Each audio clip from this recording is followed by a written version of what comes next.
परम पूज्य गुरुदेव जो हमारे गुरु ही नहीं, हमारे मार्गदर्शक, हमारे भगवान और वो दिनमान हैं जो सारे विश्व का मार्गदर्शन करते हैं, सारे विश्व में ज्ञान की ज्योति फैलाते हैं। यही गीत भाव भरा आपके सामने प्रस्तुत है।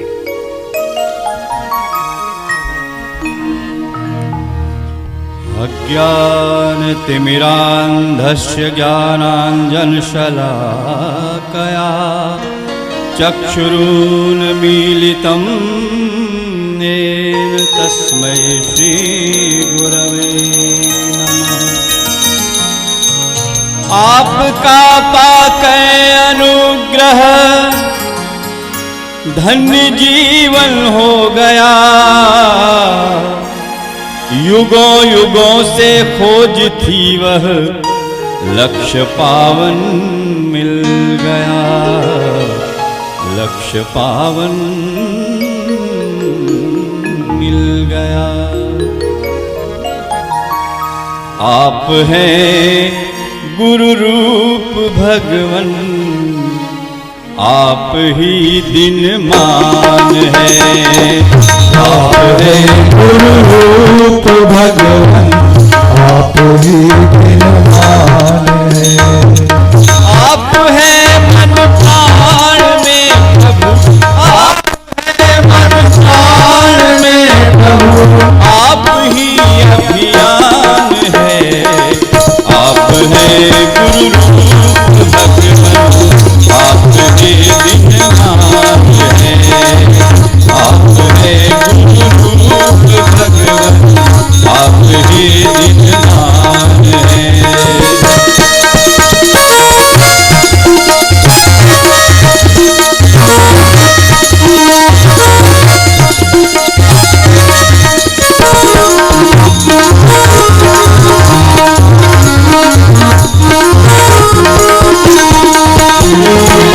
लेखनी तो भी लिखेगी आपकी ही योजना, लेखनी जो भी लिखेगी आपकी ही योजना। आपका अभियान होगा आपकी संयोजना, आपका अभियान होगा आपकी संयोजना। आप ही है लेखनी प्रभु, आप ही है लेखनी प्रभु, आप ही सद्गुण है। आप हैं गुरु रूप भगवन, आप ही दिनमान है। आप हैं गुरु रूप भगवन, आप ही दिनमान है।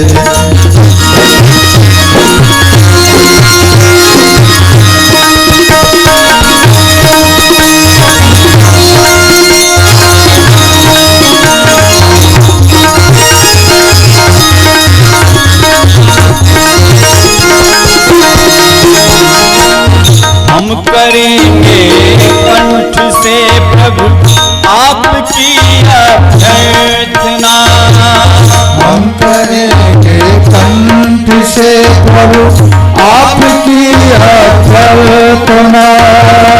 भक्तिमय सुर ताल से हम ही करेंगे अर्चना, भक्तिमय सुर ताल से प्रभु हम करेंगे अर्चना। आप ही सुर ताल है प्रभु, आप ही सुर ताल है प्रभु आप ही भगवान है। आप हैं गुरु रूप भगवन, आप ही दिनमान है। आप हैं गुरु रूप भगवन, आप ही दिनमान है।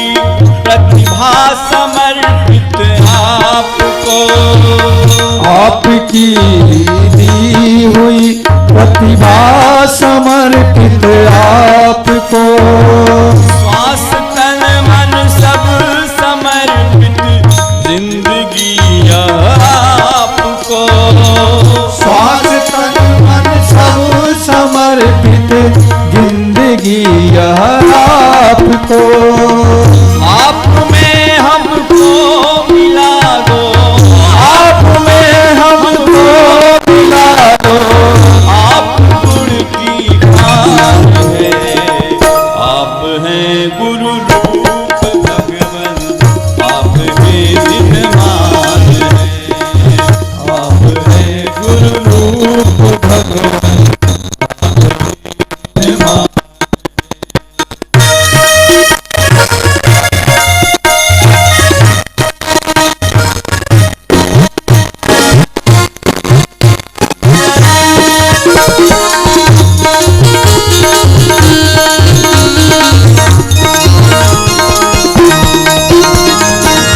जिस किसी से भी मिले हम आपकी चर्चा करेंगे, जिस किसी से भी मिले हम आपकी चर्चा करेंगे, आपसे संबल मिला जो हम उसे सार्थक करेंगे, आपसे संबल मिला दो हम उसे सार्थक करेंगे, हम तुम्हारे शिष्य हैं प्रभु, हम तुम्हारे शिष्य हैं, इसका हमें अभिमान है, आप हैं गुरु रूप भगवन, आप हैं दिनमान है, आप हैं गुरु रूप भगवन, आप ही दिनमान है,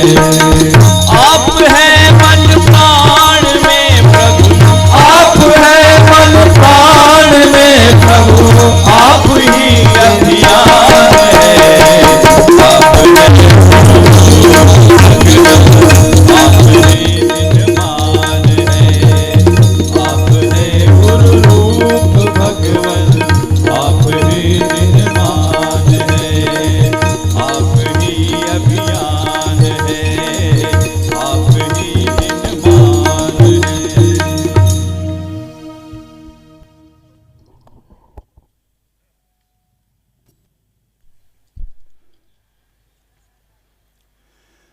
आप हैं गुरु रूप भगवन, आप ही दिनमान हैं, आप ही दिनमान हैं। आज हम निवेदन करेंगे कि इस युग निर्माण को जो आज विश्व के कोने कोने में फैल रहा है, हम अपनी सामर्थ्य के अनुसार किस तरीके से जिम्मेदारी का वहन कर सकते हैं, हमारा मार्गदर्शन करें श्रद्धेय डॉक्टर साहब।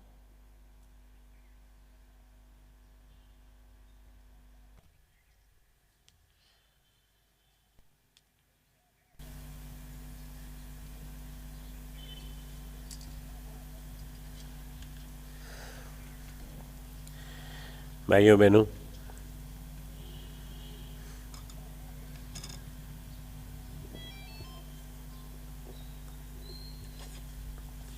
दूसरे दिन की प्रातःकाल और हम सब लोगों के लिए बड़ा महत्वपूर्ण दिन, क्योंकि आज हम दिन में चर्चाएं करेंगे, समूह चर्चा। आप लोगों के बीच में बैठेंगे, हर जिले से मिलेंगे, हर कार्यकर्ता से मिलेंगे। तो शुरुआत हो रही है, हमें सामर्थ्य भर युग निर्माण की जिम्मेदारी उठानी होगी। इस गंभीर विषय को थोड़ा आत्मसात करने के लिए अपनी कमर सीधी कर लें। अभी हमने गुरुदेव को दिनमान कहा है। दिनमान यानी सूर्य, जो सुबह से निकलता है, निरंतर चलता रहता है और कभी नहीं डूबता। हम चले जाते हैं, हम बदल जाते हैं, पृथ्वी घूम जाती है। सूर्य आत्मा जगतस्थस्तुषश्च, सूर्य इस जगत की आत्मा है और सूर्य ही वास्तव में सही कहा जाए तो ब्रह्मांड का सृजेता सूर्य ही है। ब्रह्मांड की उत्पत्ति सूर्य के माध्यम से हुई। गायत्री मंत्र का देवता भी सूर्य है। हम सभी लोग गायत्री मंत्र के उपासक हैं। हमारे गुरुदेव ने हमें गायत्री दी और साथ में सूर्य देवता भी दिए कि सूर्य देवता की उपासना करना। ओम भास्कराय विद्महे दिवाकराय धीमहि तन्नः सूर्य प्रचोदयात्। इस मंत्र के माध्यम से हम सुबह सुबह उगते हुए सूरज को प्रणाम करते हैं। आइए हम भी प्रणाम करें और हम प्रार्थना करें कि हमें सद्बुद्धि दीजिए, हमें तेजस्विता दीजिए, हमें देवत्व की ओर चलने की धारणा दीजिए, हमें साथ साथ चलने की, सहगमन की प्रेरणा दीजिए। तीनों चरणों के अर्थ। ओम भूर्भुवः स्वः तत्सवितुर्वरेण्यं भर्गो देवस्य धीमहि धियो यो नः प्रचोदयात्। ओम गुरुर्ब्रह्मा गुरुर्विष्णु गुरुरेव महेश्वरः गुरुः साक्षात् परब्रह्म तस्मै श्री गुरुवे नमः। अखण्डमण्डलाकारं व्याप्तं येन चराचरं तत्पदं दर्शितं येन तस्मै श्री गुरुवे नमः। मातृवत् लालयित्री च पितृवत् मार्गदर्शिका नमोस्तु गुरुसत्तायै श्रद्धा प्रज्ञायुता चया श्रद्धा प्रज्ञायुता चया।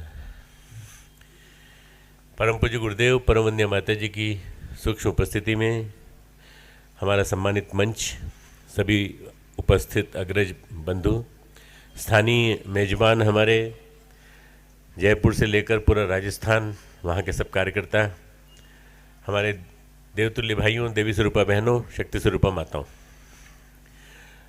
जब मैं शांति कुंज आया पहली बार तो उस समय मैंने गुरुदेव के एक अलग रूप के दर्शन किए थे। मैं आया था 1971 में अपनी परीक्षा पास होने के बाद।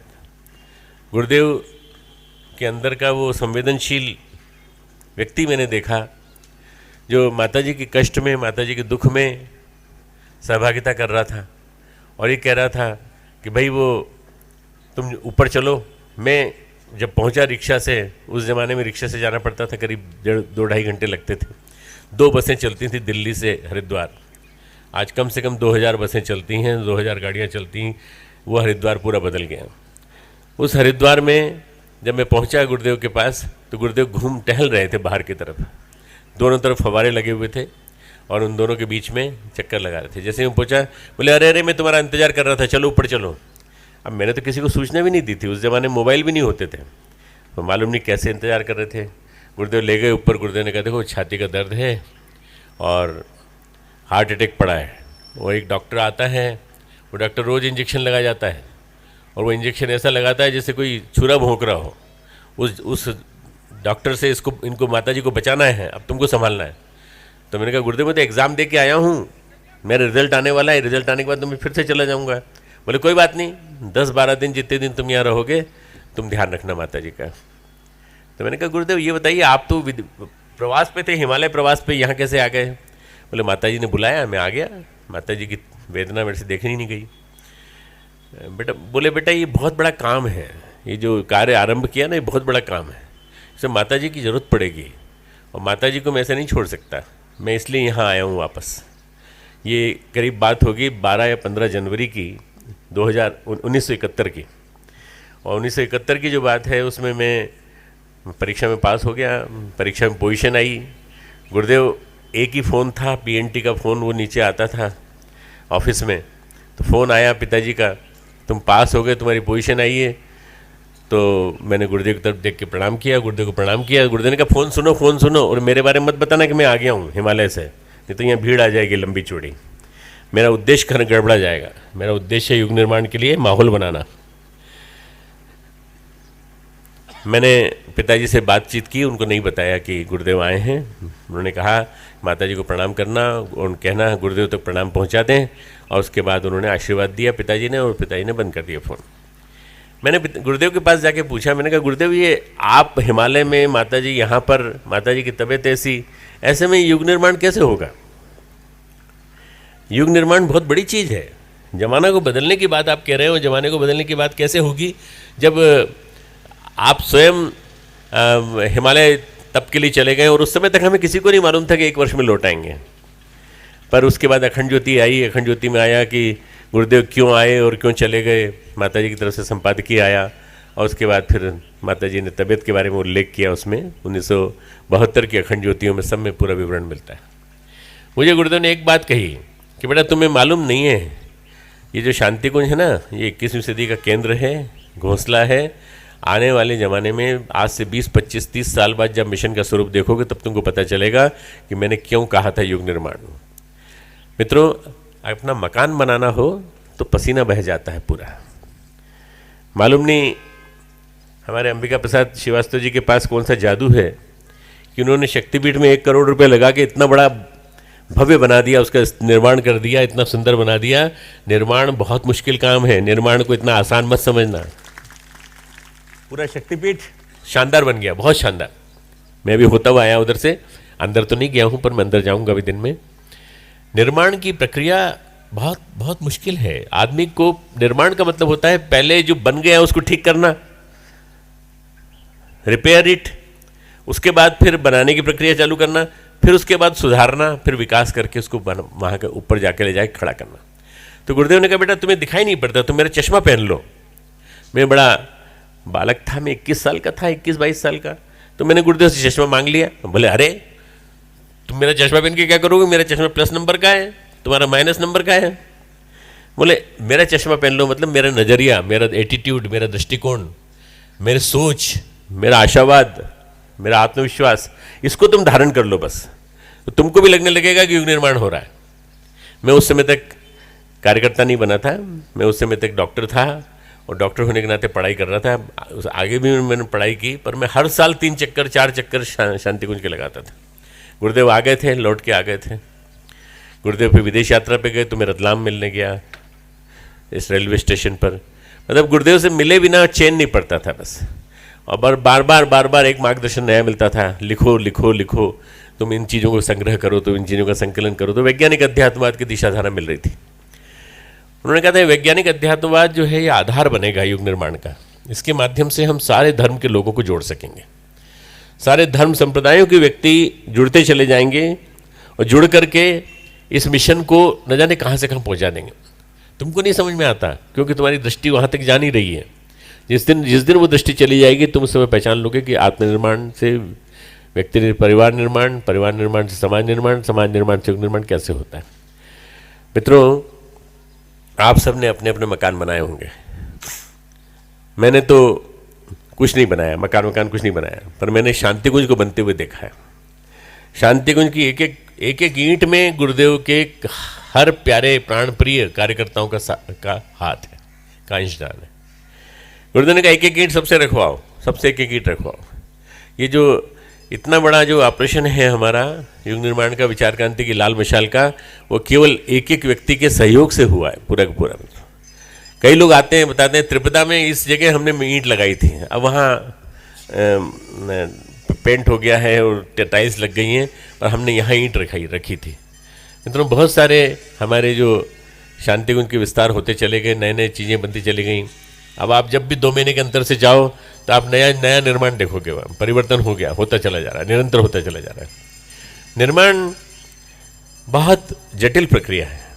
उस इंजीनियर से पूछो जो निर्माण करता है और निर्माण करने के साथ साथ पूरी प्लानिंग बनाता है, रूपरेखा बनाता है, आर्किटेक्चरल प्लानिंग बनाता है, उसके बाद नींव कहाँ आएगी, ईंटें कितनी आएंगी, सीमेंट कितना लगेगा, कंक्रीट कितना लगेगा, ये सारा के सारा पूरा प्लान करके फिर वो बनाता है। कितनी मंजिल का बनेगा, ये सारी की सारी प्लानिंग। परम पूज्य गुरुदेव स्वयं जाते थे, पैदल जाते थे, और शांति कुंज और ब्रह्मवचस दोनों के निर्माण में स्वयं भागीदारी करते थे, मार्गदर्शन करते थे, ये ऐसा करना है, ऐसा करना है। ये बात अलग है कि इंजीनियर्स ने अपने मन से कई चीज़ें बना दी और वो करते चले गए। गुरुदेव ने उनमें से कई चीज़ों को तोड़वाया भी। मैं समझता हूँ कि परम पूज्य गुरुदेव जैसा एक संगठनकर्ता और संचालक किसी संस्था का और नहीं हो सकता। गुरुदेव ने कहा भाई मैं थोड़े दिन के लिए बाहर गया, तुमने क्या कर दिया, ये सीढ़ी बना दी यहाँ से वहाँ तक पूरी की पूरी, ये सामने एलिवेशन बन गया, मैं नहीं आया तो इसका मतलब थोड़ी कि तुम नहीं पूछते। तो सीढ़ी बन गई थी ब्रह्मवर्चस में अंदर एंट्री के समय, जहाँ पे कमरा है वहाँ पर, और वो सीढ़ी ऊपर तक जाती थी जहाँ गुरुदेव का फ्रंट एलिवेशन बना हुआ था बताया हुआ, तो गुरुदेव ने उसको तोड़वाया। उसको तोड़ने में, बनाने में 30 दिन लगे थे और तोड़ने में 60 दिन लगे।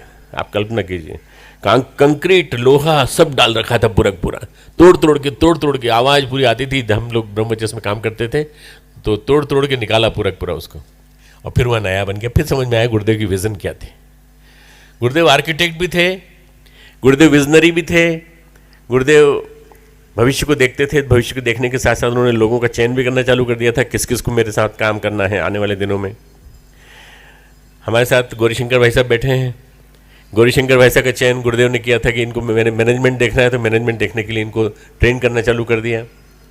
और ये नहीं कहा कि तुझे मैनेजर बनना है, बताते गए, धीरे धीरे संभालने की बात बताते गए। कपिल जी भाई साहब बैठे हैं। कपिल जी भाई साहब को उन्होंने अपने साथ रखा, 2-2.5 साल साथ घूमे, न जाने कितने अनुभव इनके पास हैं गुरुदेव के साथ की हुई यात्राओं के, जिसमें गुरुदेव ने शक्तिपीठों की यात्राएं की हुई सब। तो व्यक्ति का चयन ये भी एक युग निर्माण की प्रक्रिया का एक अंग है। सही व्यक्ति चुना जाए, सही व्यक्ति काम के लिए मिल रहा है कि नहीं, और वो सही व्यक्ति सही जगह फिट हो रहा है कि नहीं। जब बनाते हैं तो राज जो होता है वो ईंट को देखता है, ईंट सही है कि नहीं।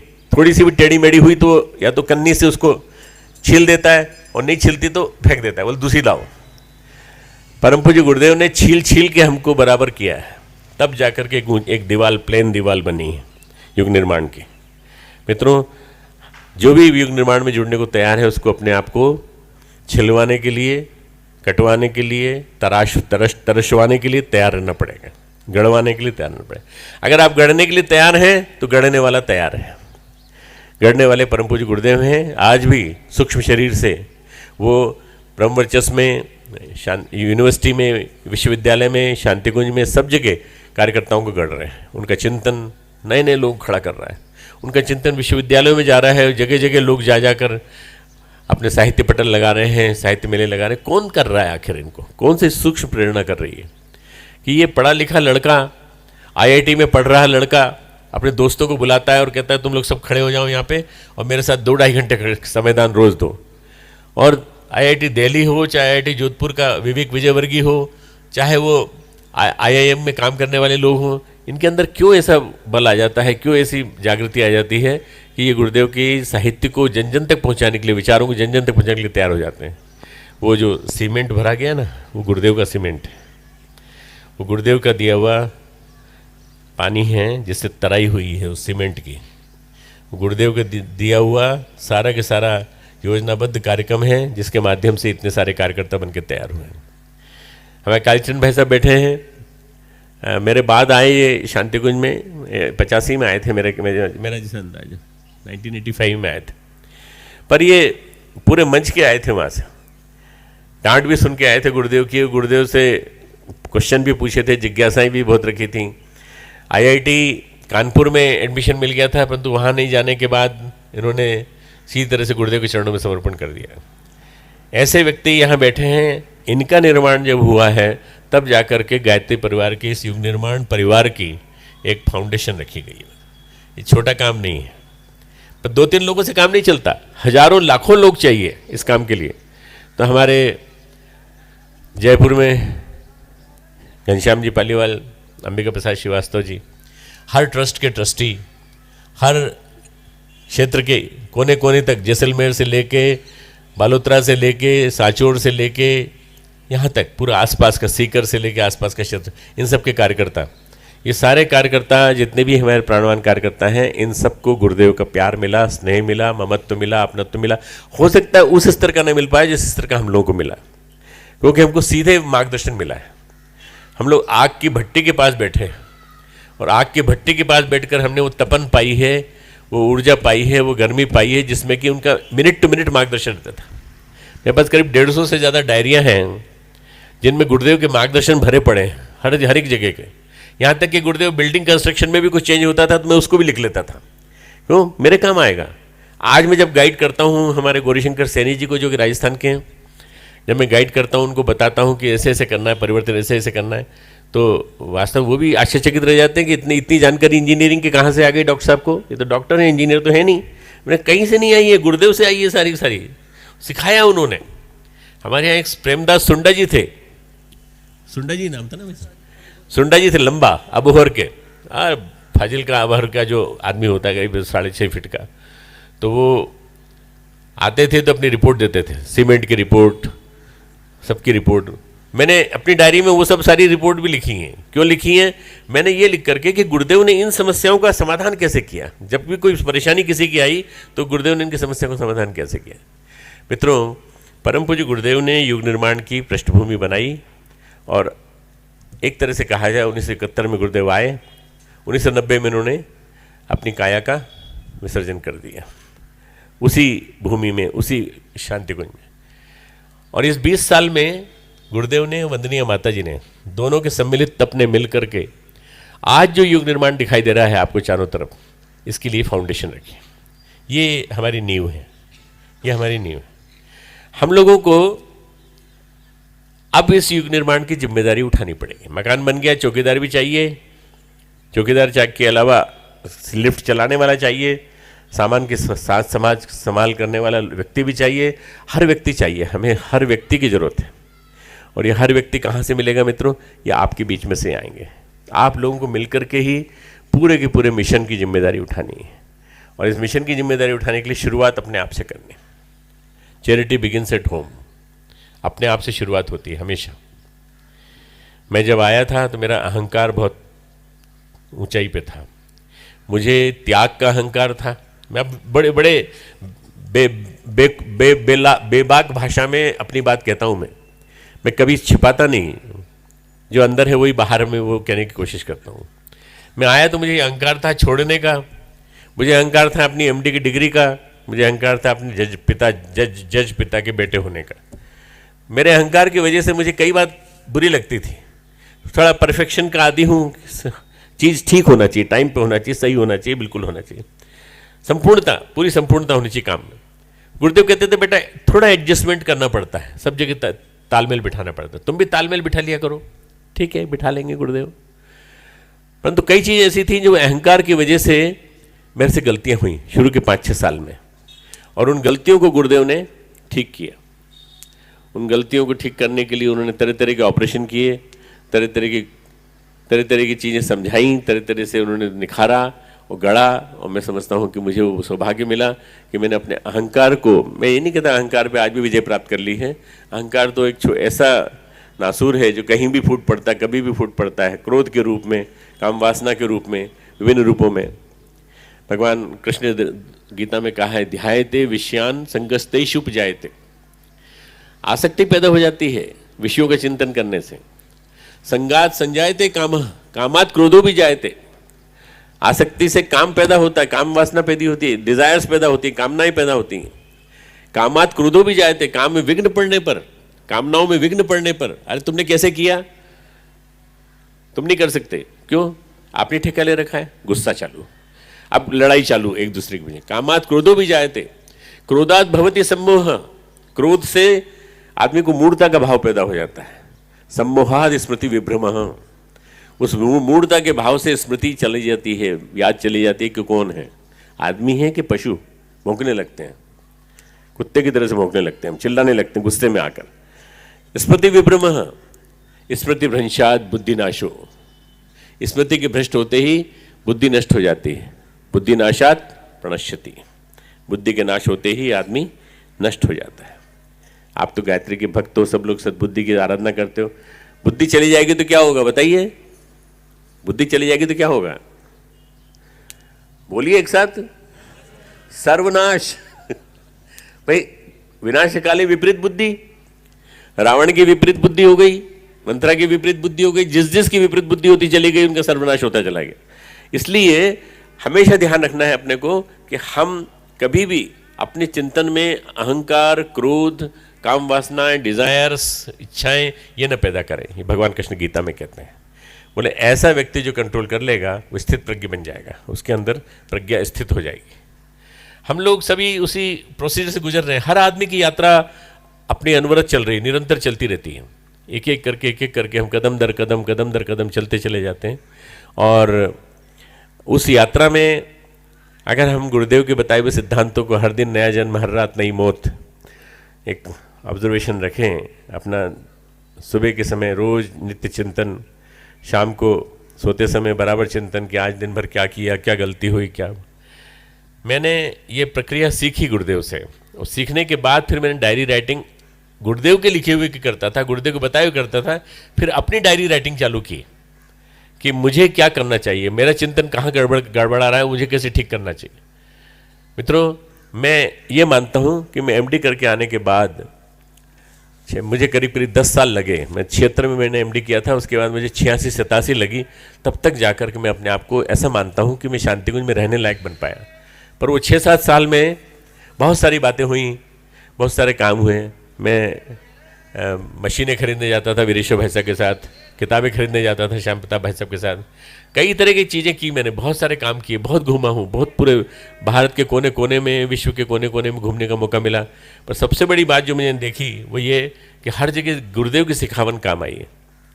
अपने आप पे ध्यान रखो, आप अपने आप पे ध्यान रखो, आप अपने आप को निरंतर चिंतन में बनाए रखो कि आप क्या कर रहे हो।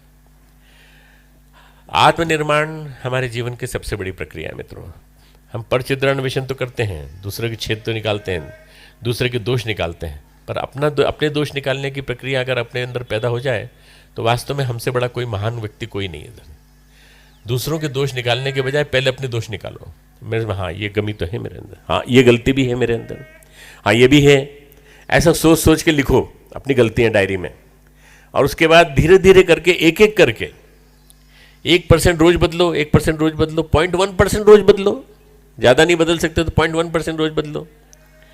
बाहर तो बड़े अच्छे अच्छे लेक्चर दे के आते हो, उपदेश दे के आते हो, और घर में आके अपनी पत्नी में नाराज होते हो। थोड़ा नमक कम पड़ गया खाने में तो नाराज, नमक ज़्यादा पड़ गया तो नाराज। वो बेचारी इतनी मेहनत करके खाना बनाती है और वो भी अपने नारी जागरण के काम में लगना चाहती है, पर वो लगे उसके पहले आप नाराज हो जाते हो। नहीं तू नहीं जाएगी, सारी दुनिया में नारी जागरण हो जाए पर अपने घर में नारी जागरण नहीं होने दूंगा मैं। अगर ये हो गया तो मुझे खाना नहीं मिलेगा। खाना बनाना आपको भी सीखना पड़ेगा। आप भी खाना बनाना सीखो, अपनी बहन को भी निकालो, पत्नी को भी निकालो, बहनों को भी निकालो। शुरुआत अपने आप से करनी पड़ेगी आपको। अपनी कमियों को देखिए, आप भी देखिए, बहनें भी देखें, दोनों देखें, और देख करके अपनी कमियों को चेकआउट करना चालू करें, चार्ट बनाना चालू करें। कहाँ से हमने अपने आप को ठीक किया, क्या हमारे अंदर कोई व्यसन तो नहीं है। क्रोध से बड़ा कोई व्यसन नहीं हो सकता मित्र, अहंकार से बड़ा कोई व्यसन नहीं है। एक्चुअली क्या है, हम लोग व्यसन उसी को मानते हैं जो बीड़ी, सिगरेट, तंबाकू, पान गुटखा, मसाला, ये इसी को हम मानते हैं। ये नहीं, ये व्यसन तो छूट जाएंगे, कोई दिक्कत नहीं है। पर अगर अहंकार नहीं छूटा, गुस्सा नहीं छूटा, तो एक अहंकार का झोंका, एक गुस्से का आपका सामने से निकला हुआ वाक्य सामने वाले को तोड़ देगा। हो सकता है सामने वाले की श्रद्धा ही समाप्त कर दे पूरी तरह से। सामने वाले की श्रद्धा में चोट इतनी बुरी तरह से लग जाए कि वो आपको तो न माने, परंतु आपके न मानने के साथ साथ हो सकता है कि सोचे कि जब ऐसे गायत्री परिवार में ऐसे लोग रहते हैं तो इनसे क्या बात करना। इसलिए ये सबसे पहले अपने को गढ़ने की प्रक्रिया है। गुरुदेव ने युग निर्माण सत्संकल्प दिया तो उन्होंने कहा गढ़ने और गढ़ाने की साधना हम निश्चित रूप से करते रहेंगे। हम खुद को गढ़ेंगे, फिर दूसरों को गढ़ाएंगे। मित्रों, हम लोग बहुत अच्छे प्रवचन दे लेते हैं, बहुत अच्छे कर्मकांड करा लेते हैं, बहुत अच्छे बड़े बड़े आयोजन कर लेते हैं, पंडाल लगा लेते हैं, कथा का आयोजन कर लेते हैं। हम बड़े बड़े अश्वमेध यज्ञ कर चुके हैं, करते रहे हैं। कोटा में किया हमने, जयपुर में शुरुआत की हमने यहाँ पर, और उसके बाद हल्दी घाटी में हुआ। हम बड़े बड़े कार्यक्रम करने में माहिर हैं, पर सबसे बड़ा काम नहीं कर पाते हम अपने आप को बदलने का।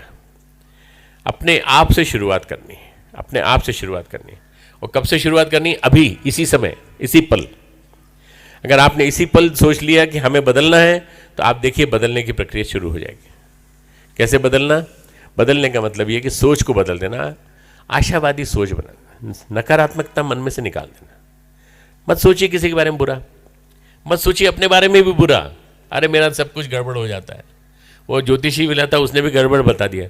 सारे ज्योतिषियों को एक तरफ रख दो आप, एक ज्योतिषी आपका बस, गुरुदेव, और कोई नहीं। उस ज्योतिषी ने कहा 21वीं सदी, जोर से बोलो जरा थोड़ा, 21वीं सदी। जो ज्योतिषी 21वीं सदी उज्जवल कह सकता है, वो सबके लिए कह रहा है, वो आपके लिए, सबके लिए कह रहा है। पूरे शांतिकुंज के अकेले कार्यकर्ता नहीं, बल्कि पूरे मिशन से जुड़े हुए हर कार्यकर्ता के लिए कह रहा है 21वीं सदी उज्जवल। तो फिर आपका कैसे बिगाड़ हो सकता है? ये सब शनि का सुना है कि मंगल की और राहु की धारा गलत चल रही है। राहु और मंगल के पास टाइम नहीं है दूसरा कुछ काम करने का, जो आपके ऊपर आके बैठेंगे हैं? आपने सोच कैसे लिया? वो अपना वो बेचना चाहता है नग वगैरह, तो वो उसने आपको बेवकूफ़ बना दिया। और आपको, मुझे बड़ा आश्चर्य होता है मित्रों, मैं इन कपड़ों में रहता हूँ ना, तो मैं हवाई जहाज में बैठता हूँ तो मेरे पास एयर होस्टेस आती हैं, मेरे पास फ्लाइट पर्सर आता है, मेरे पास कभी कभी कैप्टन भी आता है। वो कहता है आप हाथ देखते हैं? पढ़े लिखे लोग की बात कह रहा हूँ मैं, पढ़े लिखे लोग जिनको कि 1-1 लाख 2-2 लाख रुपए तनख्वाह मिल रही है, वो उनको सबको भविष्य की चिंता है, भविष्य की चिंता है। अरे भविष्य तो बाद में छोड़ो, पहले वर्तमान को तो बना लो, वर्तमान को बना लो। और ये मान के चलो कि तुम्हारे कोई ग्रह कुछ नहीं कर सकता, तुम्हारी ग्रह की अकल खराब है, इसलिए सब गड़बड़ है, सब पूरा। ये ग्रह की अकल ठीक हो जाए ना तो वास्तव में सब ठीक हो जाए। इसलिए सबसे पहले तो ये कि हम आशावादी बने और नेगेटिव चिंतन से दूर चलें, पॉजिटिव चिंतन, पॉजिटिव चिंतन। मैंने अपने यूनिवर्सिटी में बच्चों को सिखाया है, negativity out, positivity in, negativity out. नकारात्मकता को निकाल के बाहर फेंक दो। और एक दूसरा सूत्र दिया है मैंने, बी बॉर्न अगेन, फिर से पैदा हो जाओ, फिर से पैदा हो जाओ। अरे भाई आप पिछला याद करते हो ना बार बार, मैं ये था, मैं वो था, मैं वो था, ये था वो, इसके बजाय आप नए सिरे से पैदा हो जाओ। और नए सिरे से पैदा होकर नए शिशु की तरह से शुरुआत करो, और नए शिशु की तरह शुरुआत करके कि नया संसार बसाएंगे, नया जमाना लाएंगे, नया इंसान बनाएंगे। जब ये गुरुदेव कहते हैं तो आप नहीं कर सकते क्या? आप भी अपने आप को नया बना के देखिए। अपना नवीनीकरण, वास्तव में हमारे बॉडी के सेल्स 120 डेज में पूरे चेंज हो जाते हैं, पूरे बदल जाते हैं। ब्लड के सेल्स बदल जाते हैं 20-25 दिन में, पूरे के पूरे। तो ये जो ये बदलते रहते हैं, तो आप क्यों नहीं बदलते? बड़ा मुश्किल है बदलना, बड़ा मुश्किल है। यही तो है युग निर्माण की धुरी। सबसे पहली चीज है आत्मनिर्माण। युग निर्माण तभी हो पाएगा जब आपका आत्मनिर्माण होगा, और आत्मनिर्माण के लिए आपको अपने आप से शुरुआत करनी पड़ेगी। अपने आप के आत्म पर्यवेक्षण, आत्मसमीक्षा पहले करिए, खुद की समीक्षा। उसके बाद आत्मनिर्माण का शुरुआत। पहले आत्म सुधार कर लीजिए, फिर आत्मनिर्माण करिए। आत्म सुधार, आत्मनिर्माण, फिर आत्मविकास। ये प्रगति के 4 चरण हैं जिनको आपको सबको जीवन में उतारने का प्रयास करना चाहिए, सभी को प्रयास करना चाहिए। कितने ही बूढ़े हो गए हो, आप शुरुआत आज से कर सकते हैं, आज से, अभी से, इसी क्षण से। कभी भी ये सोचने की देर नहीं कि बहुत देर हो गई। भाई गुरुदेव से उस समय मिले होते तो कितना बढ़िया रहता, मालूम नहीं क्या बात थी। हम दुर्भाग्यशाली हैं। देखिए डॉक्टर साहब और गौरी शंकर जी और वीरेश्वर भाई साहब और कपिल जी भाई साहब, ये सब के सब इतनी जल्दी मिल गए गुरुदेव को, और हम क्यों नहीं मिले? अरे भाई आप मिल तो गए, आप जुड़ गए मिशन से। अब मिशन से जुड़ने के बाद आपको कुछ नहीं करना है, आपको अपनी ऑपरेशन प्रक्रिया चालू कर देनी है। अपने अंदर जो आपकी ईर्ष्या और द्वेष की ग्रंथियां बैठी पड़ी हैं, उनको निकालना चालू करो। इच्छा द्वेष समुत्थेन द्वंद्व मोहेन भारत, गीता कहती है इच्छा और द्वेष को निकाल के बाहर फेंक दो, क्योंकि ये द्वंद्व, ड्यूअलिटी, इन दो में फंसे रहोगे तो इधर से उधर जाते रहोगे। आगे भी कहते हैं, 6ठे अध्याय में कहते हैं भगवान कि इच्छा द्वेष, राग द्वेष जो है, राग और द्वेष, शीतोष्ण सुख दुखेशु तथा मानापमानयो। राग द्वेष को, शीत उष्ण को, दुख में आने वाले जो मान अपमान के जो प्रकरण हैं, इन सबको बराबर मानते हुए समभाग सम में रहना, उनमें सम में सम रहना। मान हुआ तो कोई बात नहीं, अपमान हुआ तो भी कोई बात नहीं, उनमें समभाव रखते हुए। बुद्ध ने एक ही योग दिया था, सम्यक। गौतम बुद्ध ने जब करुणा का उपदेश दिया तो उसके बाद उन्होंने कहा सम्यक साधना, सम्यक वाचा, सम्यक कर्मणा, सम्यक न्यासा। ये रहना चाहिए। सम्यक यानी ठीक ठीक, न अतिरंजित न कम, सम्यक, ठीक ठीक चलिए। इससे आपका जीवन बदलता चला जाएगा। मित्रों, आप सभी को मिलकर के एक पहला प्रयास अपने आप से शुरू करना पड़ेगा। अपने नशे, अपनी बुरी आदतें, अपने बोलने के तरीके, अपने संगठन के साथ सहगमन का तरीका क्यों नहीं चल पाते, साथ साथ क्यों नहीं चल पाते। परमवंदनीय माता जी के जाने के बाद सबसे बड़ी चुनौती हम लोगों के सामने ये थी कि इस मिशन को कैसे खड़ा करेंगे। हम सब ने मिलजुल करके जी को उस स्थान पर बिठा दिया जहाँ से वो निर्णय दे सकें, और हम सब ने मिलकर समिति बनाई, जो गुरुदेव समिति बना गए थे, कोऑर्डिनेशन कमेटी। उस समिति के माध्यम से हमने निर्णय करना चालू किए। समस्याएं आई, कई समस्याएं आई, कई तरह से लोगों ने हमारी परीक्षा ली, परंतु हम जूझते चले गए और हम लोगों ने मिलकर के मिशन को खड़ा ही नहीं किया, बल्कि उसके बाद उसको आज हम 50 गुना की स्थिति में ले आए हैं। 94 से लेके आज 50 गुना हो गया है मिशन और शांति कुंज हरिद्वार पूरा के पूरा गायत्री परिवार आप सबके सहयोग से इतनी बड़ी जो परीक्षा हुई है उसका केवल एक ही कारण है कि हम लोगों के ऊपर पूरा भार आया एक साथ। भाई अश्वमेध कर लिए बहुत बड़ी बात है, चलो 18 अश्वमेध कर लिए माता जी के सामने। उसके बाद अश्वमेध के बाद क्या करोगे? बाद में और भी कई चीज़ें थी जो होनी थी और वो चेंजेस सारे के सारे बाद में होते चले गए। विश्वविद्यालय बना, उसके साथ साथ विश्वविद्यालय एक तरह से ब्रह्मवर्चस्व का वर्किंग मॉडल बड़े स्तर पर व्यक्ति निर्माण का तंत्र बना और उसके बाद ऐसा कुछ तंत्र बना जिससे कि हमें कार्यकर्ता बच्चे निकलते चले गए, सारे के सारे छोटे छोटे बच्चे जो आज हमारे कार्यकर्ता बने हुए हैं। मित्रों, ये व्यक्ति निर्माण जो है सबसे बड़ी चीज़ है, इस पर किसी ने ध्यान नहीं दिया तो कुछ नहीं होने वाला। विनोबा कहते हैं कि व्यक्ति जब अपने अंदर की कमी को देखने लगता है और जब अपने अंदर की कमी को देखने के बाद उसको सुधारने का प्रयास करने लगता है, उस दिन उसका नया जन्म हो चुका होता है, उस दिन उसका नया जन्म होता है। और नया जन्म होते ही बदलाव आने लगता है। स्थित प्रज्ञ दर्शन में वो बहुत बढ़िया उन्होंने गीता की टिप्पणी लिखी है, दूसरे अध्याय के 18 श्लोक की व्याख्या बड़ी महत्वपूर्ण है, आप सबको पढ़ना चाहिए उसको, क्योंकि विनोबा का चिंतन परम पूज्य गुरुदेव के चिंतन दोनों मिलते जुलते हैं। और विनोबा बार बार एक बात ही कहते हैं कि अपने आप के ऊपर अपनी नकेल कसो, अपने ऊपर अपनी नकेल कसो, कोई दूसरा नहीं कसेगा। हम लोग हमेशा दूसरों की निगाह में हम कैसे हैं ये जानने की कोशिश करते हैं कि भाई साहब कैसा लगा आपको, कैसी है, कैसा शक्तिपीठ कैसा है, कितना बढ़िया बना दिया हमने, आप देखिए। शुरुआत तो आपने ही कर दी, कितना बढ़िया बना दिया हमने, अब आप बताइए। तो वो बेचारा यही बोलेगा ना कि हाँ बढ़िया बना दिया, बहुत सुंदर बना दिया आपने। आपको अपनी शुरुआत अपने आप से करनी पड़ेगी, अपनी समीक्षा अपने आप से करनी पड़ेगी और आपको अपनी तुलना अपने आप से करनी पड़ेगी। आज का मैं, यस्टरडे का मैं, टुमारो का मैं, इन तीनों में क्या अंतर हुआ है, क्या अंतर है? हम में बदलाव आया कि नहीं? अपनी प्रतियोगिता, अपनी प्रतिद्वंदिता और अपनी जितनी भी आपकी वो कंपटीशन है वो सारी की सारी अपने आप से होनी चाहिए, किसी और से नहीं। हर आदमी अपने आप में ओरिजिनल है। स्वामी विवेकानंद जब रामकृष्ण परमहंस के पास गए और जब उन्होंने कहा उनको कि बेटा तुझे पूरे देश में, पूरे विश्व में शिक्षा का विस्तार करना है, प्रचार करना है, तब उस समय तक विवेकानंद इस बात को हजम नहीं कर पाए थे, तैयार नहीं कर पाए थे अपने आप को। बार बार वो ये कहते थे, ठाकुर मेरे से नहीं होगा ये काम, ठाकुर मेरे से नहीं होगा काम। बोल तू कर तो सही, मैं हूं ना तेरे पीछे। थोड़ा गड़बड़ाए, थोड़ा भटके, पोहारी बाबा के यहाँ चले गए। पोहारी बाबा से दीक्षा लेने वाले थे और महाप्रयाण हो चुका था रामकृष्ण परमहंस का। तो रामकृष्ण परमहंस दीक्षा लेने वाले थे जिस दिन, उस दिन एक दिन पहले पोहारी बाबा ने फिर समझाया, सोच लो तुम्हारे कोई और गुरु है तो मेरे से दीक्षा लेने की जरूरत नहीं, समर्थ गुरु हो तो दीक्षा लेने की जरूरत नहीं, तो तुम दीक्षा लेना चाहते हो तो मैं दूंगा। रात को समर्थ गुरु रामदास हमारे स्वामी विवेकानंद के सामने रामकृष्ण परमहंस आए और रामकृष्ण परमहंस ने आने के बाद अपनी छायाकृति के माध्यम से कहा, तू मेरे होते हुए किसी और से दीक्षा लेता है, शर्म नहीं आती? तेरे को खड़ा किया मैंने, तेरे को बनाया मैंने और तेरे को जिस काम के लिए तैयार किया, जिस काम के लिए तेरे को 7 ऋषियों में से एक ऋषि को खींच के लाया, वो ऋषि गड़बड़ा जाए, भटक जाए, बस पूरा के पूरा सीन बदल गया, पूरा दृश्य बदल गया। पोहारी बाबा से क्षमा मांग के चले गए वापस कलकत्ता और वहाँ उन्होंने फिर उस काम को चालू किया जो करीब 14-15 साल चलता रहा और 14-15 साल में उन्होंने शरीर छोड़ दिया।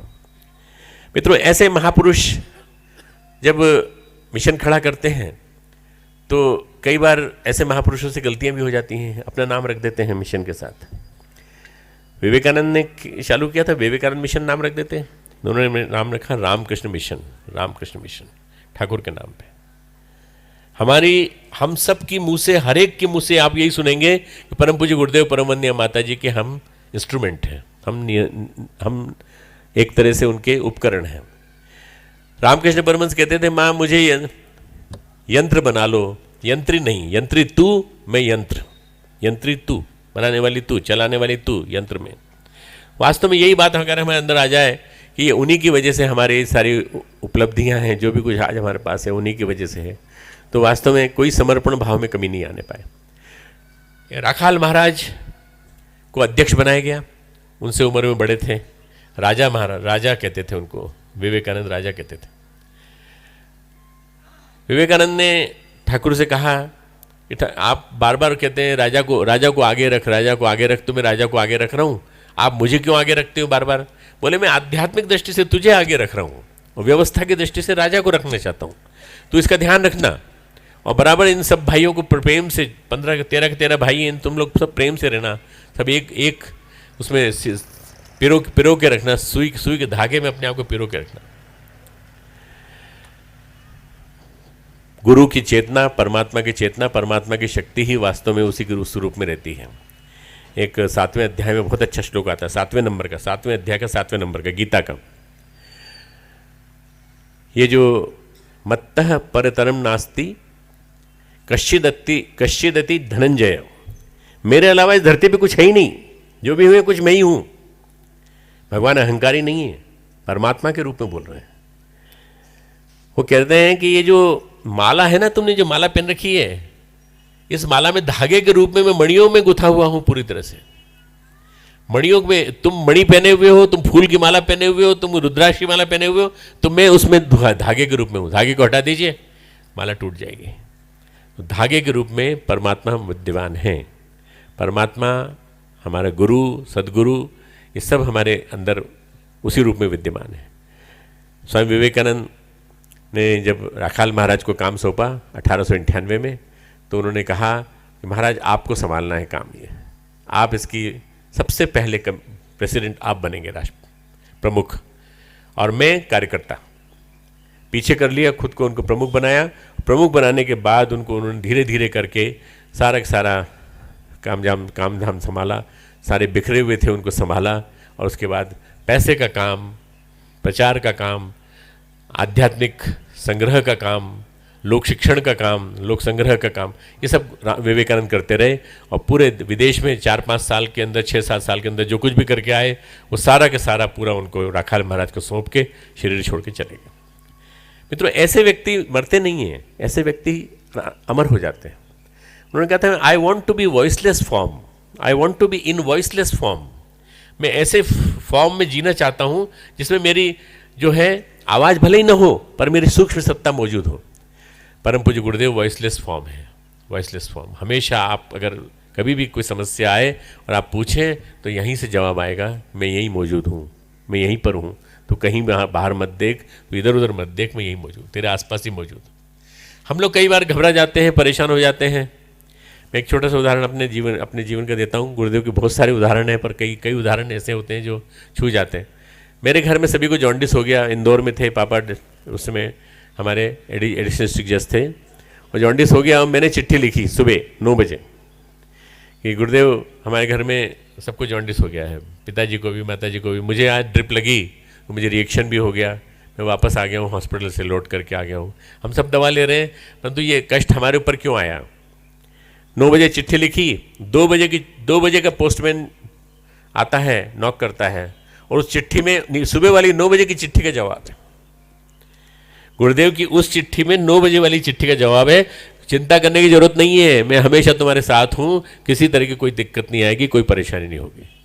ऐसे ऐसे हजारों अगणित अनुभूतियाँ हमारे लोगों के पास हैं, जो जानते हैं कि गुरुदेव उड़ती चिड़िया की तरह से अपने घोंसले में रहने वाले बच्चे को ध्यान रखते थे, जैसे वैसे ध्यान रखते थे ऊपर से। तो जब वो है, तो फिर हमको क्या परेशान होने की ज़रूरत है? इसलिए बेटा, छोटी छोटी परेशानियों से दुखी होने की ज़रूरत नहीं। आप बस उनको स्मरण करें और अपने काम में लगे रहें। उनका काम है एक ही काम, कि अपने आप को बदलो। हम बदलेंगे, युग बदलेगा। हम बोलते हैं ना, हम बदलेंगे। अब उस नारे को बदल दिया हम लोगों ने, हम बदल रहे हैं, युग बदल रहा है। मतलब कम से कम लोगों को पता तो चले कि वास्तव में ये फ्यूचर टेंस में नहीं जी रहे हैं, ये प्रेजेंट टेंस में जी रहे हैं, हम बदल रहे हैं, युग बदल रहा है। अगर ये बात आ जाएगी तो हम लोग वास्तव में बदल जाएंगे। तो दूसरी चीज़ आती है, दूसरी यूनिट है हमारी परिवार। परिवार बदलेगा तो समाज बदलेगा। हमारे घरों में क्या हो गया है कि हम अपने पे ज़्यादा ध्यान देते हैं, परिवार में कुसंस्कार आ रहे हैं ये नहीं देखते। हमारा बेटा क्या देख रहा है, हमारा बेटा किन के साथ है, कंपनी किसकी है, और बिटिया किसके साथ घूम रही है, हम ध्यान नहीं दे पाते। हम आगे उपदेश दे जाते हैं और बाहर चले जाते हैं, शक्तिपीठ चले जाते हैं और कहीं चले जाते हैं, कार्यक्रमों में चले जाते हैं, परिवार पे ध्यान नहीं देते। परिवार पे ध्यान देना बहुत जरूरी है। आप तो जुड़ गए मिशन से, पर आपने बच्चे को क्यों नहीं जोड़ा? आप जुड़ गए मिशन से, आपने पत्नी को क्यों नहीं जोड़ा? आपने अपनी पत्नी को उतना महत्वपूर्ण दायित्व क्यों नहीं दिया साथ में रखने का? आप दोनों मिलके क्यों नहीं गए कहीं प्रचार करने के लिए एक साथ? परिवार को निर्माण किए बिना समाज निर्माण और युग निर्माण संभव नहीं है। इसलिए मित्रों, सबसे पहली बात सोचने की जरूरत है कि गुरुदेव ने इतना बड़ा नाम दिया है, कितनी बड़ी योजना है युग निर्माण, बहुत बड़ा नाम है, सोच समझ के दिया होगा उन्होंने।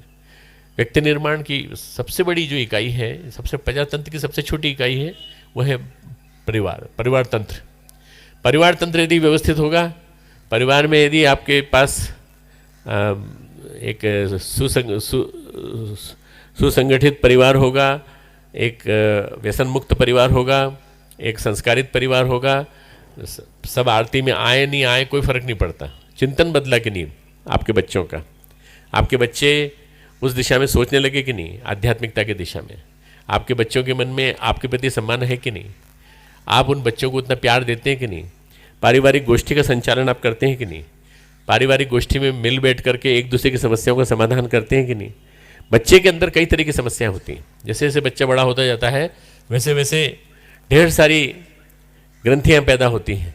उन सब चीज़ों को समाधान करने के लिए आपने कभी उसके लिए समय निकाला क्या? अगर समय नहीं निकाला, आज समय नहीं निकाला, तो कल वो आपके लिए समय नहीं निकाल पाएगा और कहेगा पिताजी अपना ध्यान रखना, मैं आपको ओल्ड एज होम में छोड़ के जा रहा हूँ, पुराने घर में ऐसे बूढ़े लोगों के लिए जो बनाए घर है छोड़ के जा रहा हूँ, आप अपना ध्यान रखना। और मेरे पास टाइम नहीं है, मैं अपनी पत्नी के साथ अमेरिका जा रहा हूँ, मैं अब आऊँगा 10 साल बाद। मित्रों, मेरे पास एक बहुत अच्छा मैसेज आया, एक अच्छा इसलिए कि वो नारी शक्ति के लिए है, पर बुरा इसलिए कि आप लोग आप समझने की कोशिश करिएगा। एक व्यक्ति ने, एक पति पत्नी माता पिता भारत में रहते थे, 3 लड़के और 1 लड़की विदेश में रहते थे। उन्होंने यहाँ रहने की स्थिति में अपना पूरा ध्यान रखा, जो भी पैसा था उसको उन्होंने लगाया, अच्छे काम में लगाया, सब कुछ किया। तो बीमार हो गए, पतिदेव बीमार हो गए और बड़ी असाध्य बीमारी से ग्रसित हो गए। और वो असाध्य बीमारी ऐसी थी जिसके लिए उनको केयर की ज़रूरत पड़ती थी। पत्नी अकेली पड़ रही थी, केयर टेकर रख लिया, इसके बावजूद भी नहीं समाधान हो पा रहा था। पत्नी ने हिम्मत करके अपने बड़े लड़के को फ़ोन किया, बेटा तू आ जा, 15 दिन के लिए आ जा, 1 महीने के लिए आ जा, पिताजी को देख जा। तो बेटे ने वहाँ से कहा, पिताजी मम्मी मुझे छुट्टी नहीं है और छुट्टी मिलेगी करीब 2 साल बाद, अभी मैं वो नहीं हुआ हूँ, परमानेंट नहीं हुआ हूँ, पैसे भी लगेंगे, टिकट भी कटेगा, आप दूसरे से बात कर लो, दूसरे वाले लड़के से बात कर लो। दूसरे से बात की, उसने भी यही कहा। तीसरे से बात किया, उसने भी यही कहा, छुट्टी नहीं है माँ, आप ध्यान रखो, आप कोई और 2-3-4 नौकर रखना है तो रख लो, हम पैसे भेज देंगे यहाँ से। नौकरों से माता पिता को नहीं संभाला जा सकता। बेटी को फ़ोन किया, बेटी ने तुरंत कहा, मम्मी आप बिल्कुल चिंता मत करो, आपने अपने दुख हमको बता दिया, शेयर किया, मैं और आपके दामाद हम दोनों तुरंत आ रहे हैं और तुरंत पहुंच रहे हैं आपके पास, और आपके पास तब तक रहेंगे जब तक पिताजी पूरी तरह स्वस्थ नहीं हो जाते, हम पूरा ध्यान रखेंगे। बेटी की गर्भ में हत्या करने वाले लोगों को सोचना चाहिए कि बेटी ही काम आएगी अंततः, और कोई काम नहीं आने वाला। हमको इस बराबर ध्यान में रखना है, बेटी ही काम आती है और बेटी ने ही संभाला, पूरी तरह से आकर के संभाला। पिताजी ठीक हो गए, स्वस्थ हो गए। उसके बाद में बहुत कोशिश की कि चले साथ में, तो उन्होंने दोनों मना कर दिया। उन्होंने कहा इनको भारत में जो आनंद है, भारत में जो आपसी प्यार और उसका माहौल है, वो वहाँ नहीं मिलेगा। पर तूने ध्यान दिया बेटा, हम तेरे लिए बहुत शुक्रगुजार हैं, तेरे ऊपर, हमारे ऊपर तूने कर्ज चढ़ा दिया। बोले नहीं पिताजी, कर्ज तो मेरे ऊपर आपका बहुत चढ़ा हुआ है, आपने कितना पढ़ाया लिखाया, इतना अच्छा दूल्हा ढूंढा कि वो खुद छुट्टी लेकर के यहाँ 1.5 महीने तक आपके पास पढ़ा रहा, बेटे की तरह से। मित्रों, ये है कि हम बच्चों को संस्कार दे पा रहे हैं कि नहीं, बच्चों में मिशन बो पा रहे हैं कि नहीं, मिशन के बीज बो पा रहे हैं कि नहीं। अगर हम बच्चे में मिशन के बीज नहीं डाल पाए और बच्चे में मिशन नहीं आ पाया तो कोई फायदा नहीं।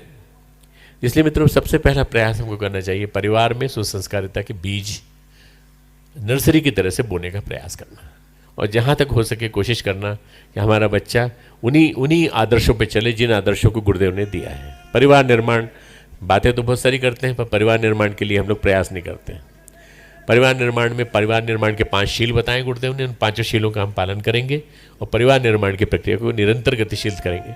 सप्ताह में एक बार तो कम से कम 1 बार या 2 बार जरूर बैठेंगे और मिल बैठ करके अखंड ज्योति पढ़ेंगे, युग शक्ति गायत्री पढ़ेंगे, युग निर्माण योजना पढ़ेंगे, प्रज्ञा अभियान पाक्षिक पढ़ेंगे, मिशन की पत्र पत्रिकाएं पढ़ेंगे और पढ़ करके हम कोशिश करेंगे कि इनकी सीख को, शिक्षण को लोग अपने जीवन में उतारने की कोशिश करें।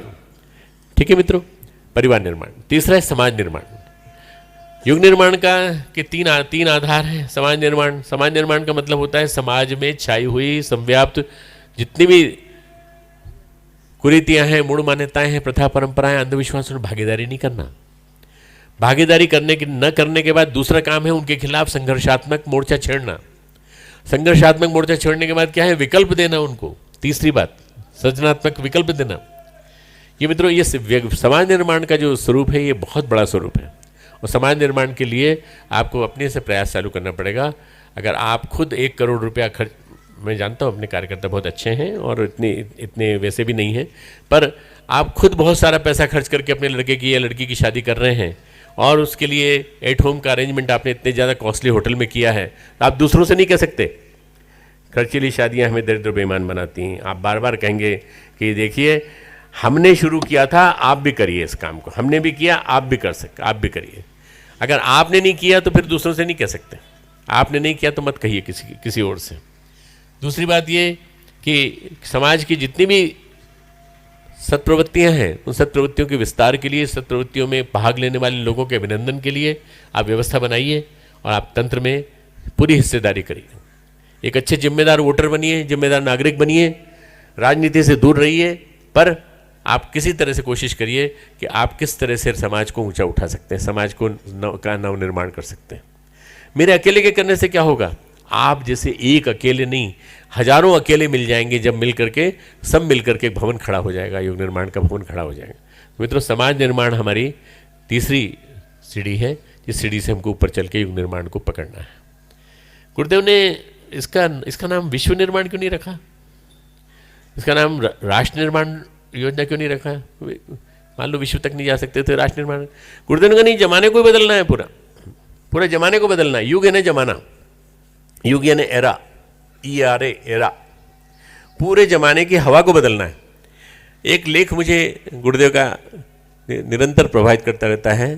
वो 1978-79 में जब मैं यहाँ आया था तब गुरुदेव ने लिखा था अखंड ज्योति में, हमें सारे वातावरण को गायत्रीमय बनाना होगा, हमें सारे वातावरण को गायत्रीमय बनाना होगा। क्यों? उन्होंने कहा अगर गायत्रीमय नहीं बनाया तो ये वातावरण विषाक्त है, आस्था संकट छा रहा है, बुरी तरह से छा रहा है, उसकी विभीषिकाएं आने वाले दिनों में दिखाई पड़ेंगी। 1980-81 के 2 विशेषांक, 80-81 के 2 अंक अखंड ज्योति के पूरे के पूरे इन विभीषिकाओं से भरे हुए थे कि किस तरह से आने वाले मूर्धन्य मनीषियों के मत करके इस तरह से न जाने कितनी लेखमालाएं लिखी थी, जिसके आधार पर हमने किताबें बनाई बहुत सारी। मित्रों, अगर आपको गुरुदेव के कथन पर विश्वास है तो आपको ये मान करके चलना चाहिए कि हम सबको मिलजुल करके समाज में जितने भी युग निर्माण की प्रवृत्तियां हैं उन सबको गतिशील करना है। वृक्षारोपण आंदोलन, शिक्षा विस्तार आंदोलन, विद्या विस्तार आंदोलन, संस्कृत ज्ञान परीक्षा आप लोग चलाते हैं, पर एक सब महीने साल में एक बार एक परीक्षा करने से काम नहीं चलेगा। साल भर चलने वाला आयोजन है वो, साल भर चलने वाला। और साल भर चलने वाले इस आयोजन में पूरी की पूरी ऊर्जा लगती है, पूरी ऊर्जा लगती है। आप राजस्थान में काम करने वाले सब जानते हैं, आप स्कूलों में जाते हैं, संपर्क करते हैं, पेरेंट्स से संपर्क करते हैं, आप अध्यापकों से संपर्क करते हैं, आप शिक्षा अधिकारी से संपर्क करते हैं, आप जाके मंत्रालय में मिलते हैं लोगों से और बात करते हैं कि आप नोटिस निकाल दीजिए सबके लिए। ये जो है बहुत बड़ा काम है। पर शिक्षा के साथ विद्या, शिक्षा के साथ विद्या का एक अभिनव प्रयोग अगर आप सार्थक प्रयोग चालू करेंगे तो फिर लोगों में विनम्रता आने लगेगी। विनम्रता आएगी तो देखते देखते जीवन बदलने लगेगा। और आज जो बच्चे पैदा हो रहे हैं, जो एक प्रकार से क्या कहा जाए उनको, मित्रों, गुरुदेव ने कहा कि ये राक्षस के रूप में पैदा हो रहे हैं। जो शिक्षा है हमें राक्षस बनाती है आज की शिक्षा। अगर आप देख लें तो बड़ी बड़ी दुकानें शिक्षा की खुली हुई हैं और उन्हीं दुकानों में हम अपने बच्चों को पढ़ाते हैं। इसीलिए मैं कल आपके सामने मैंने निवेदन किया कि हमारी यूनिवर्सिटी बन जाएगी तो यूनिवर्सिटी के साथ जुड़े हुए कॉलेजेस बनने लगेंगे और 10 साल के अंदर नक्शा बदल जाएगा, पूरे शिक्षा तंत्र का पूरा नक्शा बदल जाएगा। शिक्षा और विद्या तंत्र का नक्शा पूरे राजस्थान में बदल जाएगा। सांगरिया की विद्यापीठ, हीरालाल शास्त्री जी की वनस्थली की विद्यापीठ, ये जितनी भी हैं ये नमूने हैं, आदर्श नमूने हैं। उसी आदर्श नमूने को हमको खड़ा करना पड़ेगा और खड़ा करके हमको प्रयास करना पड़ेगा कि क्या ऐसा परिवर्तन संभव है। राजस्थान के पास बहुत कुछ है मित्रों, ऊर्जा है, शक्ति है, साधन है। पानी कम गिरता है परंतु परंतु अंदर पानी इतना ज़्यादा है और अपने अंदर भी नस नस में कण कण में पानी इतना ज़्यादा है कि राष्ट्र के लिए, मिशन के लिए, सबके लिए मर मिटने की एक बात मन में रहती है। ये बहुत बड़ी बात है। युग निर्माण तभी हो पाएगा मित्रों जब ये तीनों चारों युग निर्माण होंगे। व्यक्ति निर्माण, परिवार निर्माण, समाज निर्माण, राष्ट्र निर्माण। राष्ट्र निर्माण में हमारी क्या भागीदारी हो सकती है? तो राष्ट्र की रचनात्मक जितनी भी योजनाएं हैं उनमें भागीदारी करें, उनमें हम लोग पार्टिसिपेट करें, उनमें हम लोग मिलजुल करके साथ चलें और उनके साथ मिलजुल करके हम परम पूज्य गुरुदेव के काम को कहाँ कहाँ अंजाम दे सकते हैं। ढेर सारे मंत्री परिचय में आते हैं, ढेर सारे एमएलएस परिचय में आते हैं, एमपीएस परिचय में आते हैं। इन लोगों के माध्यम से क्या आप कुछ कर सकते हैं? क्या आप इन लोगों को दे सकते हैं कुछ संदेश, महत्वपूर्ण संदेश दे सकते हैं? और इनके माध्यम से आप योजनाओं को चला सकते हैं गायत्री परिवार की। आपके प्रभाव क्षेत्र में बहुत सारे लोग हैं, उन प्रभाव क्षेत्र के लोगों को जोड़िए, मिशन से जोड़िए। मिशन से जोड़ने के बाद प्रयास करिए कि इनके द्वारा हम क्या लाभ ले सकते हैं राष्ट्र निर्माण के क्षेत्र में। और इन चारों का निर्माण हो गया तो हमारा युग निर्माण निश्चित रूप से हो जाएगा। मित्रों, हर कीमत पर हमको अपनी सामर्थ्य लगानी पड़ेगी, पूरी की पूरी सामर्थ्य लगानी पड़ेगी। अब आलस का समय नहीं है। 2015 चल रहा है, 10 दिन बाद 2016 आ जाएगा, 10-11 दिन बाद 2016 आ जाएगा। 2016 का आने का मतलब ये हो गया कि एक साल हम नज़दीक आ गए 2026 के। वंदनीय माता जी अखंड दीपक इसकी वर्षगांठ आ रही है 2026 में। तो इन 10 सालों में बहुत बड़ा व्यापक परिवर्तन होने जा रहा है। क्या हम उसमें क्या कर सकते हैं? हम अपनी ओर से क्या भागीदारी कर सकते हैं? मैं अपनी आहुति क्या दे सकता हूँ? मैं अपना भेंट क्या दे सकता हूँ? मेरा चढ़ावा क्या होगा?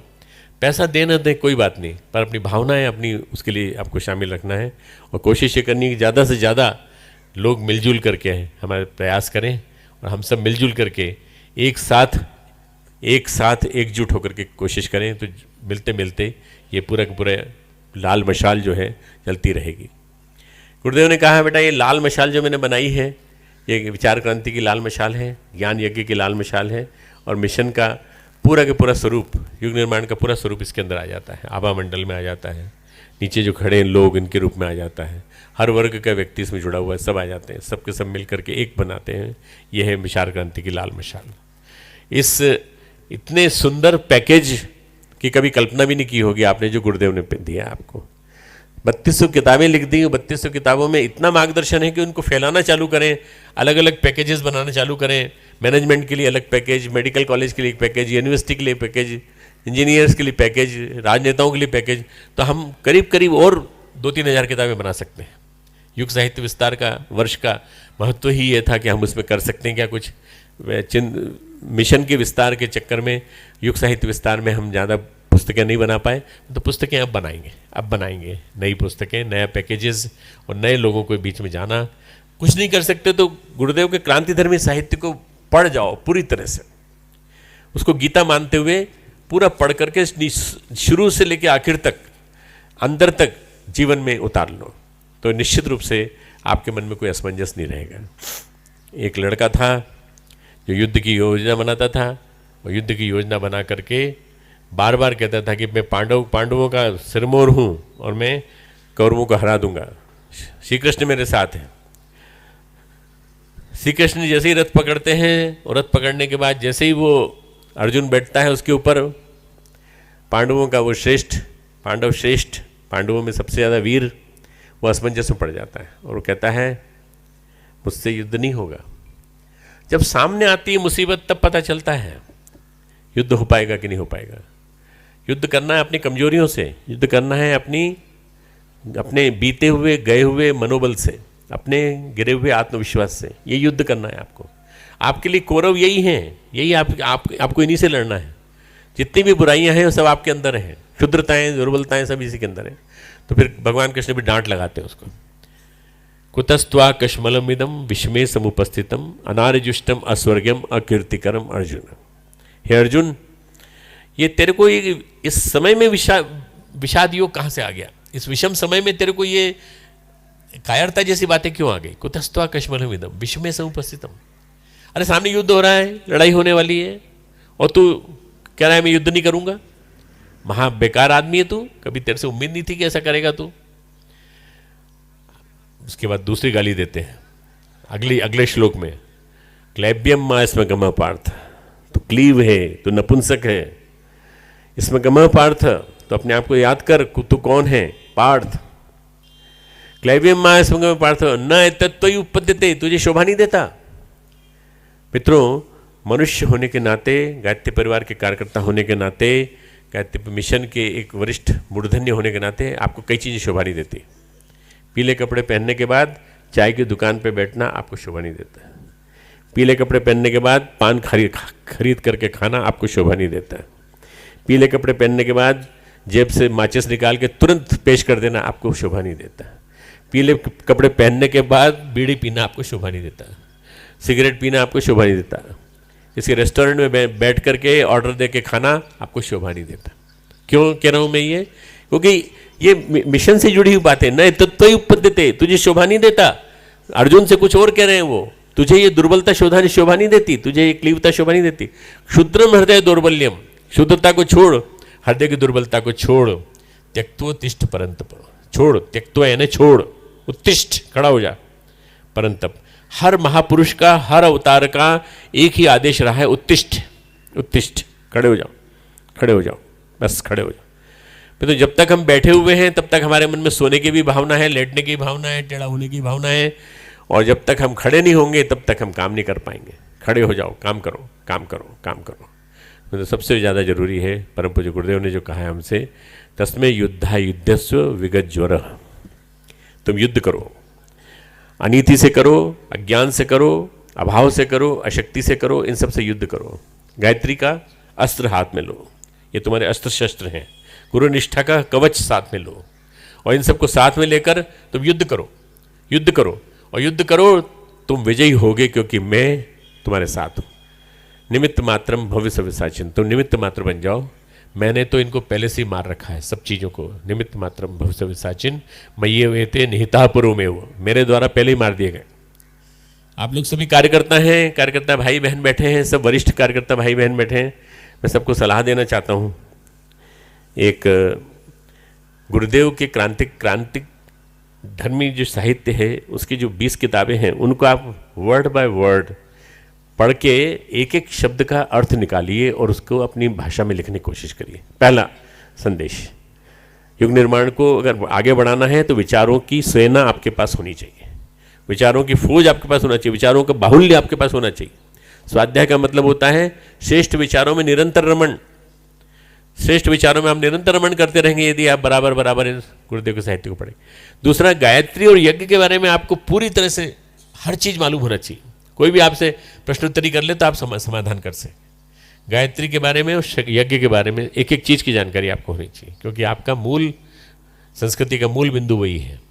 तीसरा, मित्रों, आपको सबको गीता पढ़नी चाहिए, गीता पढ़नी चाहिए। गीता पढ़ना चालू करिए आज से। संस्कृत समझ में नहीं आया तो भी पढ़ना चालू करिए। अब तो हमने एक किताब निकाल दी है कर्मकांड प्रदीप नाम से, अभी इसी वसंत पंचमी पर रिलीज होगी। कर्मकांड प्रदीप में सारे कर्मकांडों के हिंदी अर्थ भी दे दिए हैं। मान लो कोई आपसे पूछ बैठे कहीं पर, तो आप हिंदी अर्थ भी बता सकते हो, इसका मतलब ये है, इसका मतलब ये है, इसका अर्थ है। सारे कर्मकांडों के जितने भी हो सकते हैं, उन सब के सारे जितने भी अपने संस्कार होते हैं, उन सबके भी हिंदी अर्थ की किताब बढ़िया बन के तैयार हो गई है। इस पर मिल जाएगी आपको। आप मित्रों परम पूज्य गुरुदेव का साहित्य कितना पढ़ते हैं नहीं पढ़ते मुझे नहीं मालूम, पर मेरी तीन बातों को मान लीजिए बस।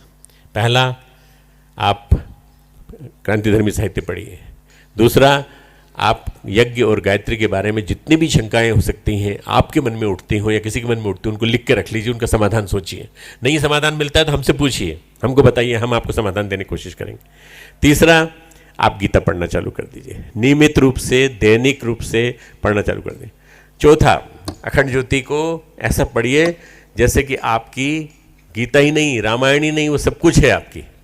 और गीता को उसको पढ़ के उसके बारे में सारी शंकाओं का, सारी जिज्ञासाओं का आप उसमें एक एक करके लिखना चालू करिए अपनी डायरी में, और नियमित रूप से उनको उसका स्वाध्याय करिए। और पांचवा, साथ मिलकर बैठिए। खुद तो बहुत अच्छे हो, तो दूसरे को अच्छा बनाने का मन क्यों नहीं करता आपका? या अच्छों के साथ बैठने का मन क्यों नहीं करता आपका? आप साथ बैठते नहीं हो, ट्रस्टी अलग, कार्यकर्ता अलग, ट्रस्टी अपने ईगो में, कार्यकर्ता अपने ईगो में, दोनों अलग अलग रहेंगे तो कैसे काम चलेगा? साथ साथ बैठो, साथ साथ बैठोगे तो प्यार बढ़ेगा एक दूसरे के साथ। साथ साथ बैठते हैं तो प्यार बढ़ता है ना एक दूसरे के साथ। एक गाना है, फिल्मी गाना है, आप यूं ही अगर हमसे मिलते रहे, देखिए एक दिन प्यार हो जाएगा। तो प्यार तो हो नहीं रहा आपके बीच में, क्यों नहीं रहा? क्योंकि मिलते ही नहीं हो। साल भर हो जाता है तब तक जाके दर्शन देते हो एक दूसरे को। अरे भाई मिलो, नियमित रूप से मिलो, कम से कम सप्ताह में एक बार मिलो, मिलना चालू करो। इसका नाम है धियो यो न प्रचोदयात्, सहगमन, साथ साथ चलने वाला काम। तो मैंने आपको जो बताई बात, हमें सामर्थ्य भर युग निर्माण का प्रयास करना होगा। आपकी पूरी सामर्थ्य लग जानी चाहिए। आने वाले 10 वर्ष क्रांतिकारी हैं, बहुत परिवर्तनकारी हैं। एक एक वर्ष में का एक एक दिन नवरात्रि के समान है, नवरात्रि के एक एक दिन के समान है। आप उसको महत्वपूर्ण मानते हुए चलिए। मैं बहुत जल्दी इन दिनों दौरे कर रहा हूँ। लोग मेरे से पूछते हैं कई बार, कोई योजना तो नहीं आपके मन में? कोई योजना नहीं, कोई योजना नहीं है। वो पीछे से इंजेक्शन लग गया ना गुरुदेव का, और उन्होंने कह दिया कि बैठो मत, चलो चलते रहो चलते रहो चलते रहो। तो थकान नहीं होती? नहीं, थकान होती है। आपको गुस्सा नहीं आता? गुरुदेव नहीं, गुस्सा नहीं आता, प्यार आता है उनके ऊपर, और उनके ऊपर प्यार आता है, इसीलिए तो जाने का मन करता है, बार बार चलने का मन करता है, और निरंतर नया लिखने का, निरंतर नया करने का मन करता है। तो जो निरंतर नया करता है वो युवा है। आप निरंतर नया करते हो तो युवा हो। वो बूढ़े वो है जो कल तूने ऐसा कहा था, परसों ऐसा कहा था, पिछले एक महीने पहले ऐसा कहा था, 2 साल पहले ऐसा हुआ था, मैं पहले ही कहा था कि ऐसा होगा। ये कौन है? ये बूढ़ा है। विगत की बात मत करो, वर्तमान में जियो और आगत की रूपरेखा बनाओ, भविष्य की रूपरेखा बनाओ। खूब खूब मंगल कामनाएं, खूब खूब आशीर्वाद गुरुदेव माता जी के आपको।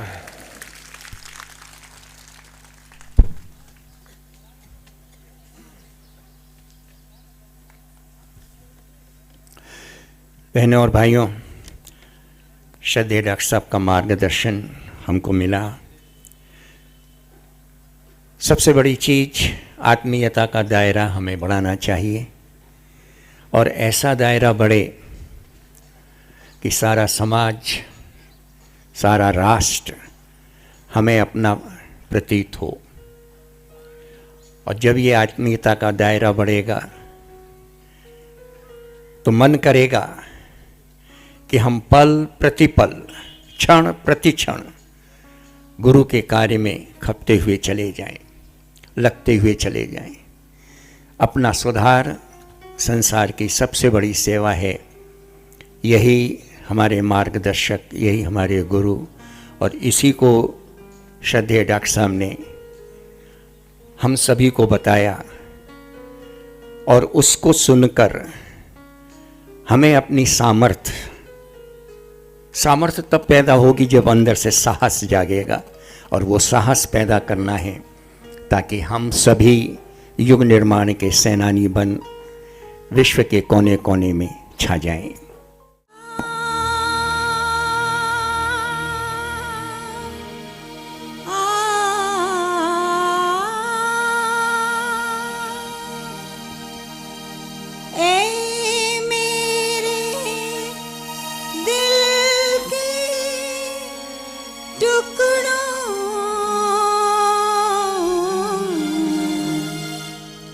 तुम दर्द समझ लो।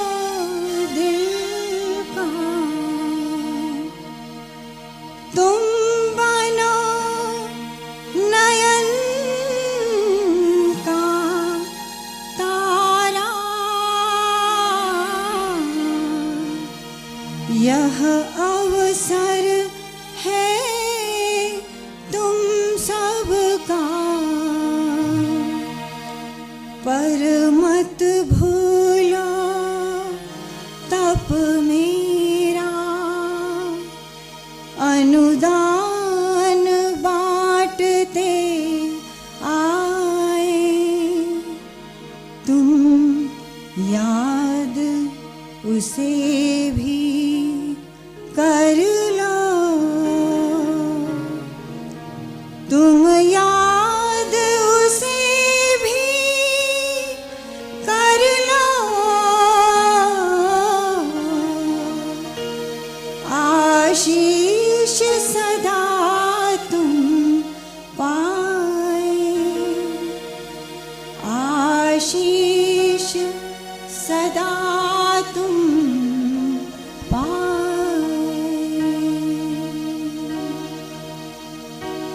ऐ मेरे दिल के टुकड़ों कुछ करके तुम्हें दिखाना, यह आस हमारी तुमसे नवयुग तुमको ही लाना।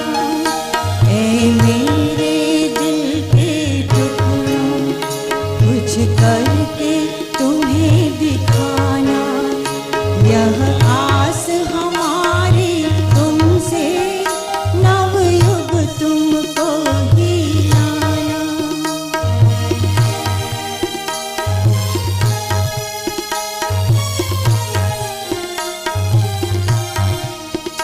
जब साथ थी मेरी हर पल तुमको दुलराया, अब सूक्ष्म रूप होने पर हर क्षण तुमको सहलाया। इस क्रम को तुम्ही बढ़ाना, इस क्रम को तुम्ही बढ़ाना, युग धर्म तुम्ही अपनाना। अकुलाए कृषित सुतों पर करुणा ममता बरसाना, यह आस हमारी तुमसे नवयुग तुमको ही लाना।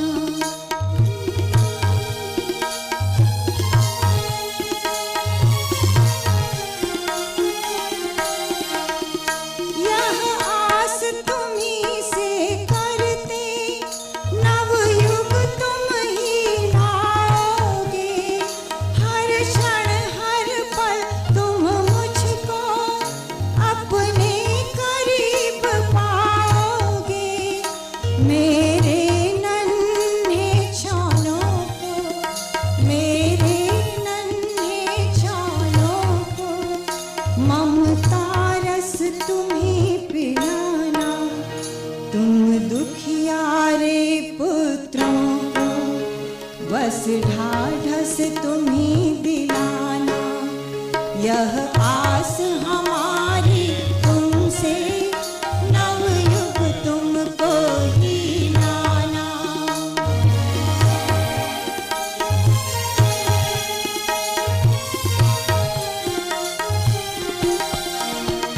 मैंने सौंपी है तुम पर संस्कृति की जिम्मेदारी, धरती को स्वर्ग बनाने तुमको करनी तैयारी। तुम स्वयं आज अणुव्रत लो, तुम स्वयं आज अणुव्रत लो, सबको संकल्प दिलाना।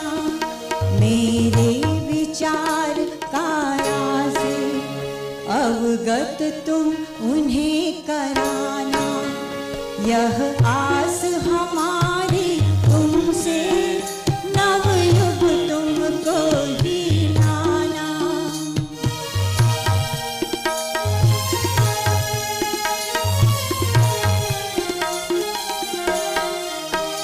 टूटे ना कोई भी दिल, बस ध्यान यही तुम रखना।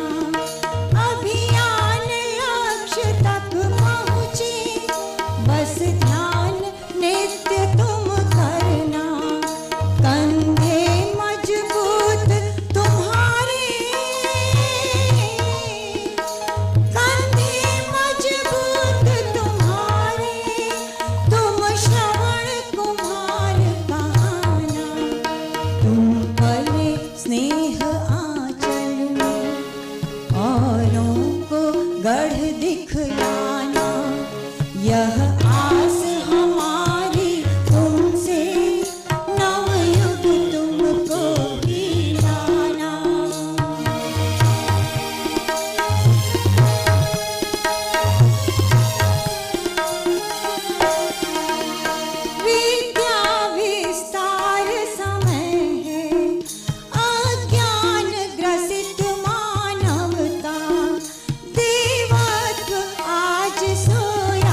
यह